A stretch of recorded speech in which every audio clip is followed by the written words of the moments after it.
So let's talk some about models associated with culture, and specifically nuclear security culture. There's a model that is commonly used called the Egger-Schein model. It's actually rather old at this point, but the basic model says that the way that culture is developed and occurs and takes action within an organization is based on these three basic structures: this foundation of underlying assumptions, espoused values, and then artifacts. So what those three things mean is the underlying assumptions are the basic beliefs that we have. The espoused values is how we then project those beliefs to others, so the things that we might say. And then the artifacts are what we see in the, let's say, physical world based off of how we project those beliefs. So what actions actually end up occurring based on those. So for a simplified model of this for an organization, you might look at the underlying beliefs being things like the assumption of a credible threat, that is widely shared amongst all of the individuals in an organization. And your espoused values might include the simple principles that you use to guide decisions and behaviors, how you might behave off of that. For example, if you do believe that there is a credible threat to your facility, then one of your espoused values might be that every individual in an organization has a responsibility to report any security infractions that they see occurring. Those espoused values then could lead to various artifacts that could include improvement in the overall security system. That's our real outcome that we want, is an effective overall nuclear security system being achieved.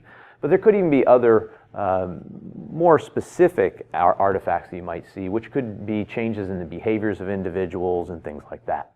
If we then zoom into each of those, you'll see a little bit more detail on each of these areas. So again, the assumptions largely remain the same at the bottom. Our basic assumptions are the same.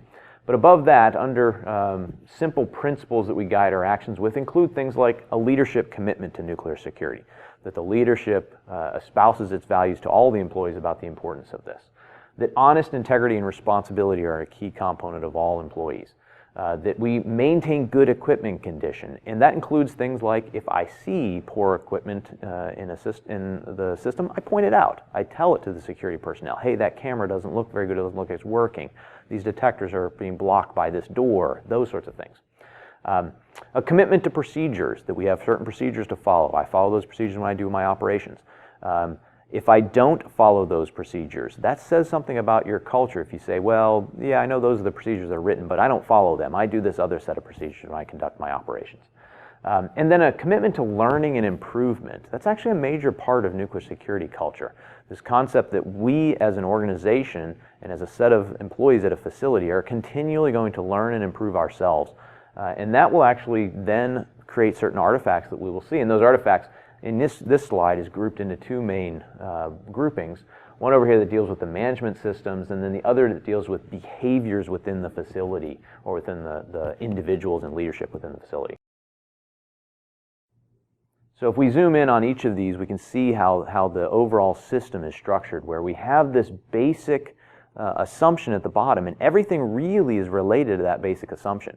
If this basic assumption is false, if the individuals of the facility do not believe there's a credible threat, then all the things above it will actually fall apart and won't work.